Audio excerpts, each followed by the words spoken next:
Hello beauties, hello my loves. You're welcome back to another warm discussion with Checks. I am so excited to make this video today. I don't know, I'm already excited. Okay, I don't know if this topic that is exciting me or the fact that I am gracing you people's screen once again. So if you're meeting us for the first time, my name is Checks. This is a warm channel where we discuss everything that has to do with you and I as women, especially Christian women. Okay, yes. So having said that, today we are going to be talking about the questions you need to ask your potential suitor, especially in an arranged marriage kind of situation, because these days most of us find ourselves in that kind of situation where somebody will recommend somebody to connect somebody, and at the end of the day they will be talking about getting married.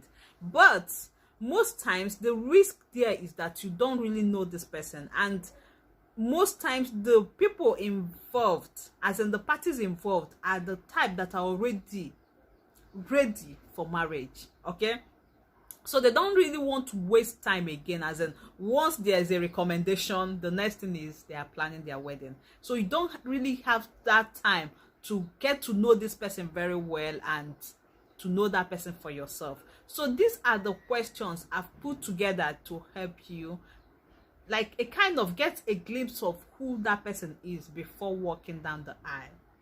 Are we good? Okay, so let's go right into the video.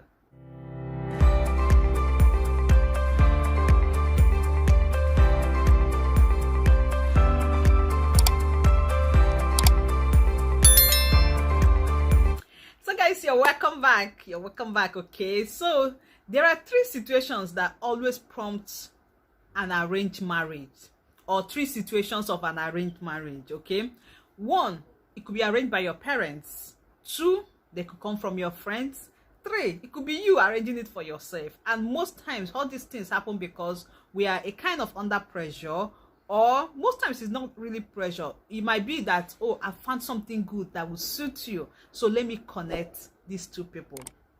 But the fun fact is this: no matter how the situation presents itself, we always wish it ends well. That is the truth. Nobody is going into marriage to run out tomorrow. And again, that person they are connecting you with is as scared as you are, because that person still do not know you very well. So he's also scared. He doesn't know who he's trying to marry, like know that person very well. Okay, so the first question I think you need to ask that person is, what is your ideal marriage, or your idea of an ideal marriage? What do you think an ideal marriage should be? It's not marriage we are talking about. Should be a marriage you won't do. So what do you think an ideal marriage should be? Yes, it sounds like a jam question, right? But we need to know, because I don't know you. I don't know what is driving you. I don't know what is pushing you. I don't know what is attracting you to me. Despite the fact that they connected us, I don't know much again beyond the fact that we are connected, that this person said you're a nice person. So what do you really want out of a marriage? It's a very good place to start from. So that would tell you if that person really values the union called marriage, so that you will not be like my friend, that somebody, they were arranged and they met their very first day of meeting in church after fellowship. The guy started, if not for my family self, I wouldn't have even been there. If not for my sister that were pushing me, I don't even need a woman. Shebo. I don't know if I got to this exclamation, the Yoruba exclamation. See, like, if not for your family and your sister that have been pushing, you won't be here. My dear, that's a very red flag.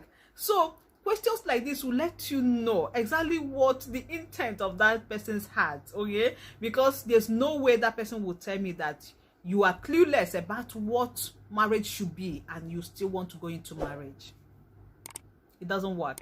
Okay, so that's the first place to start from. What is your idea of an ideal marriage? The answer he gives you will tell you if you're moving on with that arrangement or you're backing out, because a broken engagement is still better than a broken marriage. Please don't forget this. So the next question is, what is your idea of an ideal wife?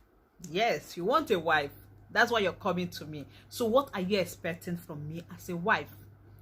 When it comes to career, do you like them working? Do you like them to be a housewife? Babe, this will save you a whole lot on time. I know what I am talking about. Some people has been so frustrated in marriage because they didn't know that their husband will eventually stop them from working when they must have built their career to a certain level, and there will be that friction. I'm not stopping this work. I am very close to being a manager in my company, and you just want me to stop. And the man will be like, I don't want my wife to work. This is not necessary when you must have gotten in. This is what you need to discuss even before going in. And good thing is an arranged marriage, so you'll be free. This one is not like I'm already carried away. You get, I am already deeply in love. No, both of you are coming from a neutral background, so you have time to really talk about each other, digest these vital and critical issues before going in. Does he want a career woman? Can he manage a career woman? Does he know how tight your schedule can be? What are his expectations from you as a wife? Very perfect and ideal question to ask. So don't miss this question for anything, because that would tell you who you're going to end up with, if eventually, and it will help you to prepare yourself ahead so that there will be no friction tomorrow. My dear, the third question you need to ask is the guy's medical history. In fact, this should have been number one. Like in a sane situation, this always ought to be number one. But most times, what they really look at, most times in arranged marriage, is genotype. Genotype. Is this person AA? Okay. Is this person AS? Me, I'm AS. I don't need AS so that we don't get a sickle cell anemia, carrier, stuff like that. They most times forget the most important thing. They don't look at rhesus factor. This rhesus factor has kept so many people childless. It's a topic for another day, but you need to know that person's rhesus factor, because rhesus factor, if it does not match, cannot produce a baby. If you're hearing this for the first time, please do more research on it. Please don't be ignorant of this. Blood test goes beyond HIV and genotype. Make sure you look at the rhesus factor part of it. That one that carries the charges O negative or O positive or B negative or stuff like that. Those ones that carry those charges, positive or negative, ask your medical advisor to advise you more on it. There are some that does not match. Their blood can never match, except you take some necessary precautions beforehand. So if you don't know this and you get in without taking those precautions, you are going into a perpetual torment, because you will be tormented with losing your baby through miscarriage, and in fact it can be so frustrating. So to avoid that, check that person's medical history, and especially the rhesus factor. Now, after the rhesus factor, please check other medical history, because I've had a case. To be honest, I do not mean any harm with this thing that I want to share now, but I believe most of you will learn from it. A friend of mine just lost the husband. Very sad. But what happened was this. They just got married. This guy had kidney failure without telling her. Something as serious as that, as critical as kidney failure. He had kidney failure. He did not disclose it to this lady. And they just got married through an arranged situation like this. And this is a Christian that had been preserving herself. So there was no kind of meeting or living together prior to marriage. It was just after wedding that they started living together. And that was when the man now started telling her about the food he doesn't eat, and the ones he eats because of his medical condition. And like play, the whole thing degenerated, and before you know it, he has gotten to what do they call it, dialysis, and eventually he could not make it and he died without having a baby. So even though it's so sad, it is not something you wish to happen or experience in this life, to be honest with you. Like, this lady was so devastated. She's literally picking her life back from the scratch. So to avoid that, please find out that person's medical history. If that person doesn't open up, try a way to find out on your own. That then you can dig deep. Why is this guy not eating this? Why are you allergic to this? Is it from birth? Is the, stuff like that? Be curious. this is not the time to be dull at all. You need to be curious to get every single details you need about this person before walking down the aisle. Now the fourth, very important again and very critical, is the financial history. Just come from a friendly place, like you can just make him to relax and to be open to tell you, because this is very crucial. You don't need somebody coming to knock at your door shortly after your wedding trying to recover their debts. You don't just want that, like you don't want that. So you need to find out if this guy has any bad debt, if he has any debt that need to be cleared before wedding. And you need to know if it's something you can do, because if it's something you cannot do, why then do you want to put your head in it? Okay, so it depends on what is involved. So but just try to find out, does he have any debt that he needs to clear before you two of you will walk down the aisle? This is very important. Now the fifth one is this. Is it the fifth or the sixth? I've lost count. So the fifth one or the sixth one is this. What are your values? You need to know what this guy treasures so much. Some men are very traditional.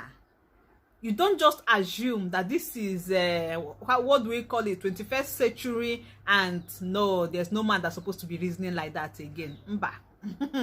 Don't even risk it, okay? Because so many men out there, especially African men, are very traditional to the core.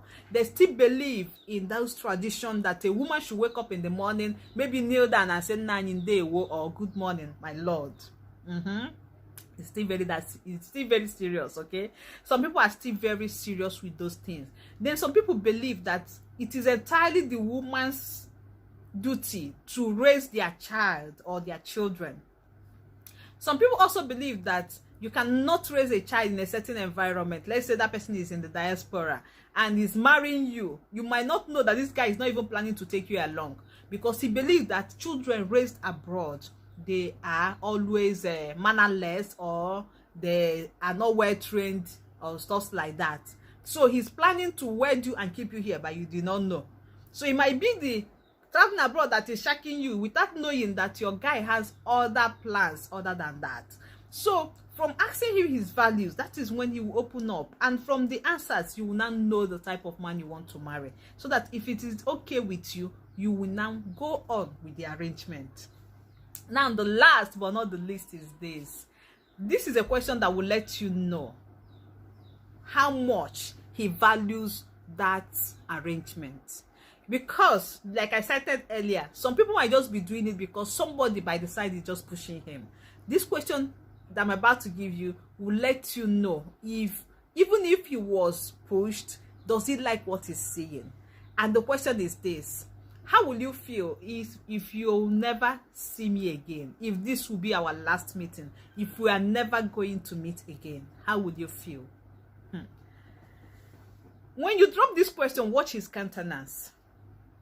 There are some countenance that will tell you that this is a sign of relief. Oh God, I will be so happy, like even without him saying it. So sometimes what you need in this kind of scenario goes beyond verbal expression, okay? You need to watch his countenance. Then some countenance, you will see that fear in him and in his eye. Oh, how can they put sugar in my mouth and spit it or take it away again? This good thing that almost happened to me. Like from his countenance, you will really know how much he values you and that arrangement, okay? So this is where we are going to be ending this video. And if there's any more, maybe we'll share. This is for arranged marriage. I will still do a video on the general question that you need to ask your intending spouse, so that you will get to know that person better. But until then, I remain Checks, and don't forget that I love you so much. Stay safe and see you in my next video. Bye.